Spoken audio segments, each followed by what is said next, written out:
had no idea. No clue, not a single sign. She had always been so careful. So good at keeping up appearances. It's funny, isn't it? How you think you know someone inside and out, and then one day you find out you never knew them at all. It started with a text. Just a random text on her phone. I was cleaning up some stuff, minding my own business, when I saw it, her phone, face up on the kitchen counter. She had left the house for a moment, just long enough for me to find it. I'd never snooped before, but something about that text gnawed at me. It was from a number I didn't recognize. Te extraño mucho anoche? It read. I missed you so much last night. My gut dropped. I couldn't even place the name attached to the number. Antonio. But it was the language. Spanish. I thought, what the hell? Why would my wife be receiving such a text from some guy named Antonio? I stared at the message for what felt like hours. But in reality, it was just a few minutes. My mind raced. Couldn't breathe. This didn't make sense. Couldn't believe it. But the more I thought about it, the more it made sense in a twisted, sick way. She'd been taking Spanish lessons for a few months now. She said it was for work, just trying to improve her language skills.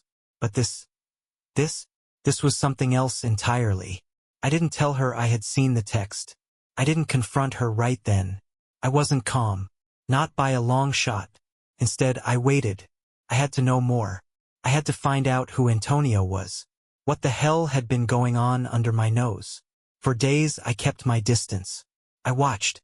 I noticed things, her late-night study sessions, her strange moods, the small, almost imperceptible changes in how she treated me.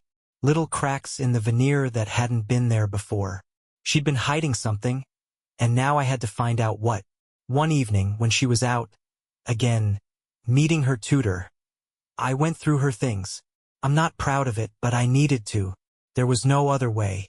I found a folder full of old lesson notes, and buried deep within it, a small piece of paper with scribbled words.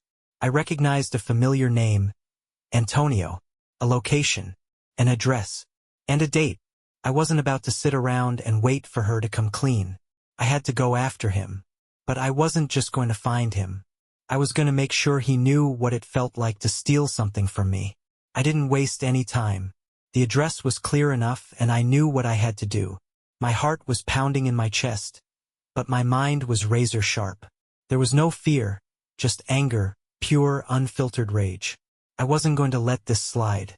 No, this bastard was going to pay for what he'd done. I grabbed my jacket and left the house, my eyes burning with a cold, calculating fury. The place was in a part of town I didn't usually visit. It wasn't dangerous, just unfamiliar. A small, old building tucked between two bigger ones. I paused for a moment outside, unsure of how to proceed. This was it, though. This was where the bastard had been meeting my wife. I pushed the door open and stepped into the dimly lit hallway. The building smelled old, like dust and forgotten things. There were a few people here and there, but I didn't care about them. I wasn't looking for them. I was looking for one man, Antonio, the man who thought he could steal my wife away from me. I wasn't going to knock on doors and ask around like some amateur. No, I had my ways. I'd been tracking my wife's movements for days, and now I was going to track Antonio down. I found the right door quickly enough. The nameplate read Antonio Ramirez, and I could see shadows moving inside. He was home. I knocked. Hard. Once. Twice. The sound echoed down the hallway. A few moments passed, and then the door cracked open. Antonio stood there, looking at me with an expression I couldn't read. Tall, fit, with dark hair that looked like it had been styled just a little too perfectly. He didn't look like someone who would mess around with another man's wife. But then again, they never do. "Can I help you?" he asked, his voice smooth, with just a hint of an accent. I didn't waste any time with pleasantries. "I'm here for you, Antonio." He frowned, obviously confused. "I don't think I understand what you mean." "I think you do," I growled. "You've been spending a lot of time with my wife. You know exactly what I'm talking about." His face went pale. The blood drained from his cheeks, and for a moment, I thought he might try to deny it. But instead, he stepped back, as if inviting me in. "We should talk," he said, though his voice trembled slightly. I stepped inside without waiting for a second invitation. The apartment was modest but neat. Spanish music played softly in the background, and the scent of something cooking lingered in the air. It didn't feel like a place for an affair, more like a casual, quiet home. But I wasn't fooled. Not anymore. I grabbed him by the collar and shoved him against the wall. "What the hell do you think you're doing?" I hissed, getting right up in his face. "You're going to ruin my life for what? A little fun? Is that it?" He struggled a bit, trying to push me off, but I was bigger, stronger. "I didn't want this to happen," he said, his eyes darting nervously. "I never meant for this to go this far." I snorted, shaking my head. "Don't feed me that crap. You knew exactly what you were doing. You knew she was married, but you didn't care. You thought you could just have her. Didn't you?" He swallowed hard. "It wasn't like that. No, you listen to me." I cut him off, my grip tightening. "You're going to pay for what you've done. You don't get to just walk away from this. You messed with the wrong guy, Antonio. You messed with my life, my family. And now you'll pay the price." He started begging. "Please, don't do anything crazy. I never wanted to hurt you, I swear. Just let me go. We can forget this ever happened." "No, we can't," I spat. "Not after what you did." But there was something else in his eyes now. Fear. Panic. It made my blood boil, but I wasn't done yet. I was just getting started. I could feel my hands trembling, but it wasn't from fear. It was from something darker. Something that burned in my chest and made everything else fade away. Antonio could see it, too. His eyes widened, and for the first time, I saw him truly terrified. "I'm not going to just let this slide," I said, my voice low, barely controlled. "You and my wife? You think I'm going to walk away from this like nothing happened? You're wrong." Antonio tried to push me off again, but I was having none of it. I slammed him back against the wall, this time harder. He gasped, his breath coming out in short bursts. There was no denying it now. This was no longer a conversation. It was about power. And right now I had all of it. "I don't care about your excuses," I continued, eyes narrowed, my voice rough. "You ruined everything. You crossed a line you can never uncross. And I'm not done with you yet." His gaze darted around the room, looking for an escape, a way out. But there was no way out. Not for him. He had taken something from me, and now I was going to take something from him. I wasn't thinking clearly anymore. All I knew was that I needed revenge. Real, painful, soul-crushing revenge. "Please," Antonio pleaded again, his voice cracking. "Just let me explain. I never meant for it to go this far. I'm sorry. Please, don't hurt me." I laughed bitterly, the sound harsh and cold. "You think saying sorry is going to fix this? It's too late for that. You should have thought about that before you decided to screw my wife." I leaned in close to his ear, my breath hot against his skin. "You're not getting off that easy. I'm not just going to let you slink away and pretend like nothing happened. I'm going to make sure you know exactly what it feels like to lose everything. You think this is just some fling?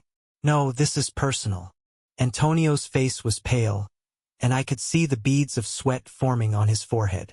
"You don't know what you're doing," he whispered. "You're making a huge mistake. If you go through with this, it'll destroy you, too." I laughed again, though this time it was more out of desperation than anything else. "You think I care about that? I've already lost everything. My wife, my trust. What else is there to lose?" For a moment there was silence. Antonio looked like he wanted to say something, but he couldn't find the words. He just stared at me, his mouth hanging open, as if he had no idea what was going to happen next. And then, I did something I hadn't planned, something I hadn't expected to do. I pulled out my phone and dialed my wife's number. Her voice came through the speaker almost immediately, cheerful as always. "Hey honey, what's up? Where are you?" I demanded, my voice shaking with controlled fury. There was a slight hesitation on the other end, a pause that felt far too long. "I'm just finishing up with Antonio," she said. "Why? Why?" I repeated, my voice rising. "You want to know why? Because I'm standing right here in his apartment, and I know exactly what's been going on."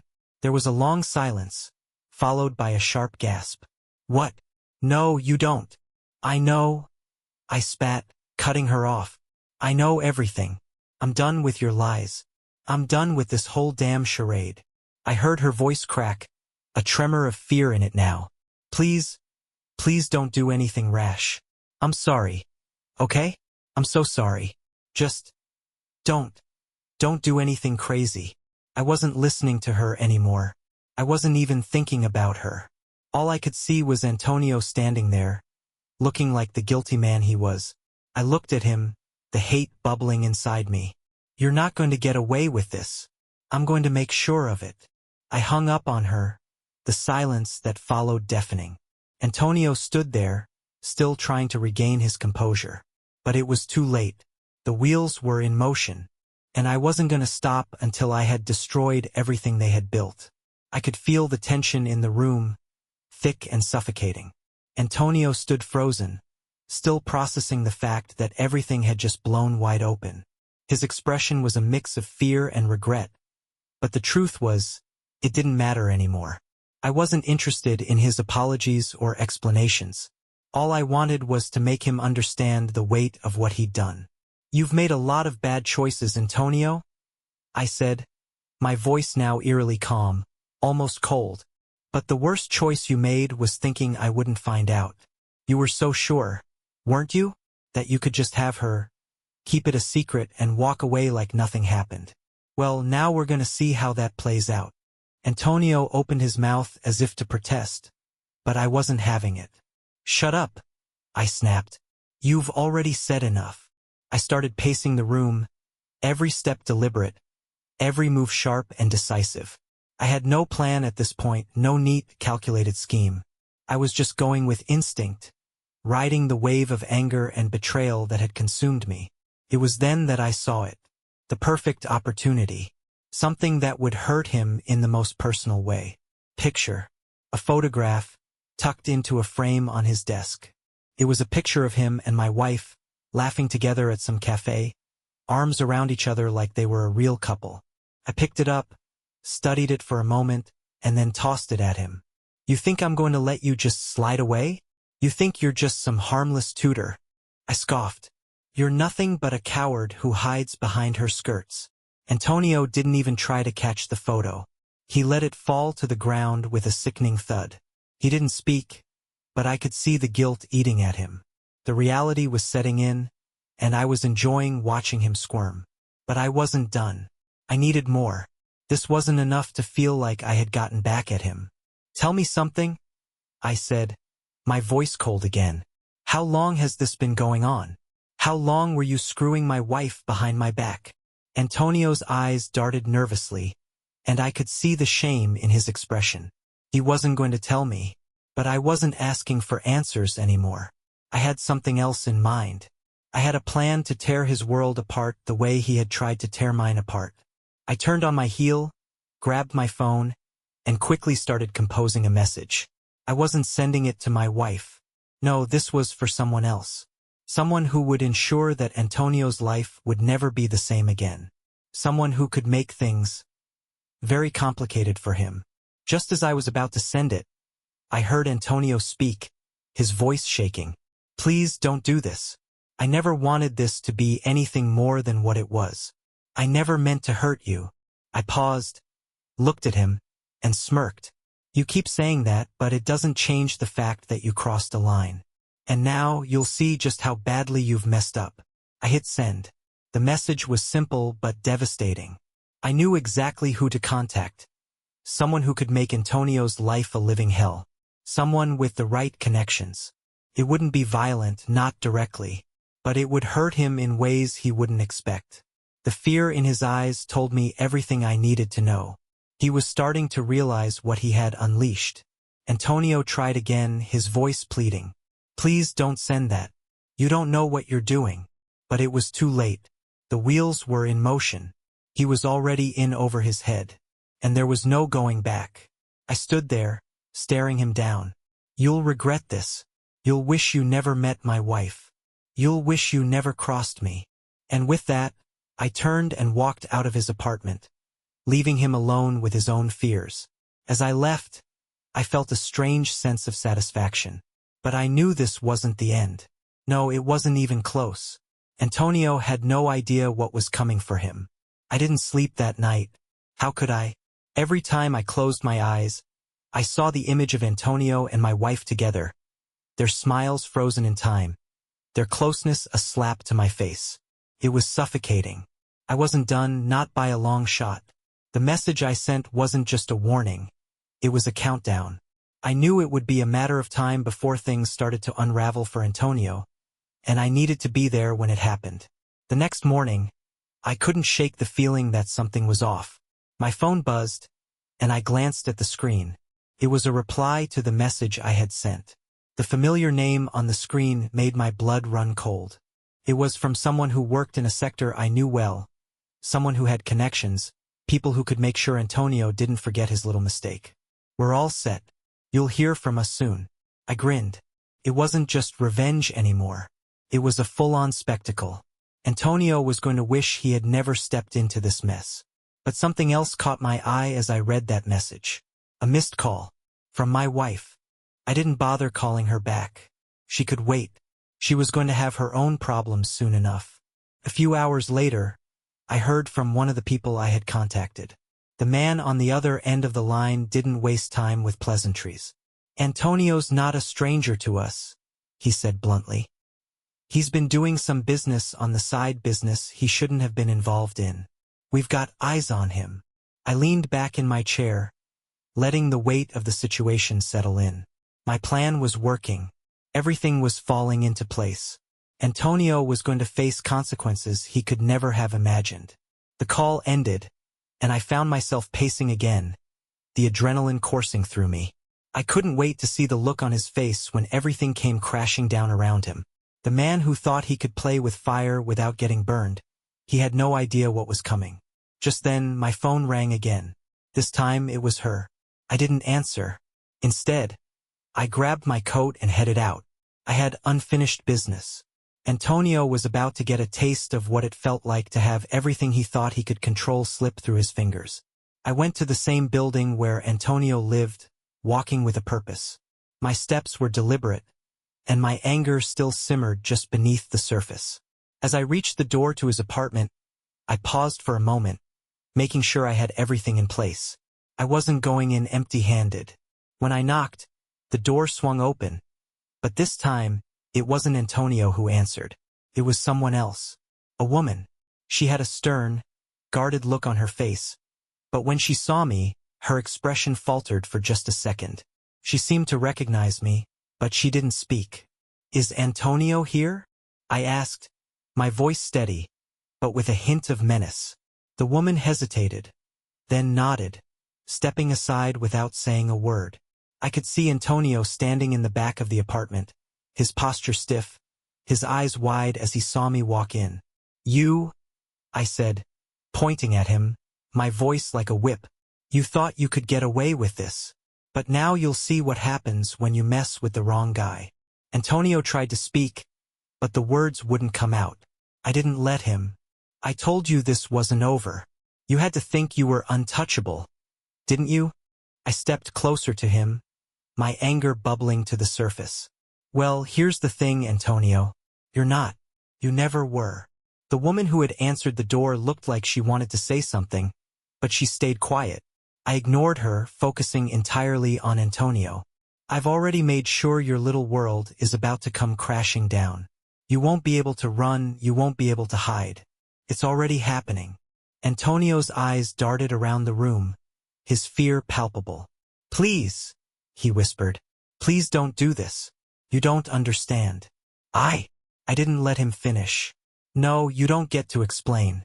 You had your chance, Antonio. You had your chance to stop this before it went too far. But you didn't. You chose this, and now you're going to pay the price." I could see it in his eyes, the realization that it was too late, that he was already caught in the web I had spun for him. The walls were closing in. And then, just as I was about to leave, something unexpected happened. The woman stepped forward, her face now hard and determined. "You don't know what you're doing," she said, her voice steady. "You're pushing too far. You think this is going to fix everything? You think hurting him is going to make things right. I looked at her, my blood still boiling. But now a new suspicion crept in. She wasn't just some bystander. She knew something. I don't care what you think, I snapped. You're all in this together. You're just as guilty as he is. But she wasn't backing down. You don't understand, she said, her voice quiet but insistent. You think you're the only one who's been hurt? You think this is just about you? I didn't have time for her games. I turned away and walked out, but her words lingered in my mind. There was something bigger here, something more complicated than I had realized. And I had no idea what I had just stepped into. I couldn't shake the feeling that something was off. As I walked away from Antonio's apartment, that woman's words echoed in my mind, gnawing at the edges of my thoughts.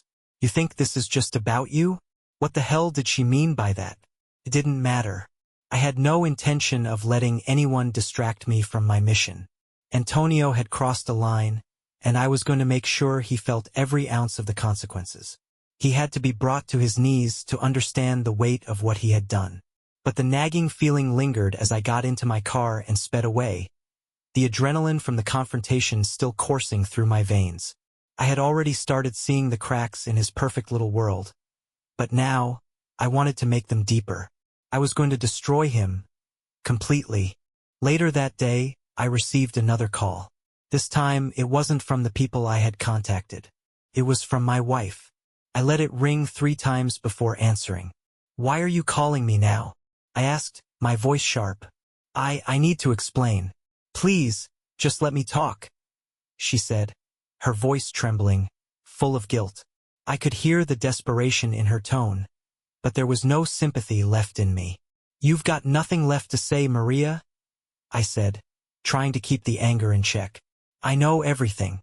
I know what's been going on. I know about you and Antonio. You've ruined everything. So don't think you can just call me up and fix this.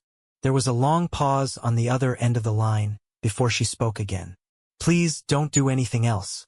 I'm begging you. I know what I've done, and I'm so sorry, but you don't have to destroy him. You don't have to destroy us. I could feel the irritation rising within me again. You're begging me now? After everything? Do you know what he's done? Do you know what you've done? You think you can beg me to stop? I could hear her crying, but I didn't care anymore. I don't want your apologies. I want you to understand what you've done. I want you to feel it, just like I do. Then, just as I was about to hang up, she said something that stopped me cold. You don't know everything. You think you do, but there's more that you don't understand. My heart skipped a beat. What the hell was she talking about? What do you mean, more? I can't tell you over the phone, she whispered. But I swear, there's something you need to know about Antonio. It's not what you think. He's been hiding something from you. And if you keep going down this path, you'll regret it. I stood there in stunned silence, trying to process her words. She was begging me to stop, but she was also hinting at something I hadn't anticipated. Something about Antonio. My blood ran cold as I realized there was more to this mess than I had thought. I don't believe you, I said, my voice shaking with rage. You think this is some kind of excuse for what he did? You're just trying to protect him. No, she said urgently, almost pleading. I swear you don't understand. You don't know who he really is. Please just listen, before you do something you can't take back. My mind raced. What the hell could she be talking about? I wasn't sure, but I knew one thing for certain: this wasn't over. Not by a long shot. If Antonio had something else to hide, I was going to find out what it was, and I was going to expose him for everything he was. But first I had to figure out what she meant. I'm done talking to you, I spat. I don't need your lies anymore. Just stay out of my way. I hung up the phone, my hands shaking. This wasn't over. It was just getting started. I drove straight to Antonio's place, my thoughts racing. What did she mean? Who is he really? I had no idea, but I was about to find out. As I walked back into his building, the tension was unbearable. I had one last thing to do, one final move to make. When I reached his apartment, I knocked without hesitation, ready for whatever came next. This time, the door opened slowly. Antonio's face was pale, But it wasn't just fear that I saw in his eyes. It was something else. Something darker. He opened his mouth to say something, but I didn't let him. I stepped past him into the apartment and slammed the door behind me. What did Maria mean? I demanded, my voice cold and cutting. What the hell is she talking about? Antonio's face went ashen. He took a step back, his eyes darting nervously. I don't know what you mean, he stammered. But there was a tremor in his voice. Stop lying to me, I yelled, grabbing him by the collar and slamming him into the wall. What's the real story, Antonio? Who are you really? He struggled to breathe, his face flushed, but I wasn't letting him off the hook. Tell me the truth. Now. For a moment it looked like he was going to crack. His mouth opened as if he was about to speak, but before he could say a word, the door to the apartment burst open. The woman from earlier, she wasn't just a bystander after all. She walked into the room, her eyes fixed on Antonio, her expression unreadable. Enough, she said, her voice steady and calm. It's time you know the truth. And that's when everything changed. The woman turned to me, her eyes cold. Antonio isn't the only one you should be angry with. I stared at her, confused. What the hell are you talking about? You don't know who you're dealing with, she said softly. Antonio's involvement with your wife is just the tip of the iceberg. What's really going on here is far worse than you could ever imagine. And with that, I realized I had made the biggest mistake of all. The story I thought I was controlling, I hadn't even scratched the surface.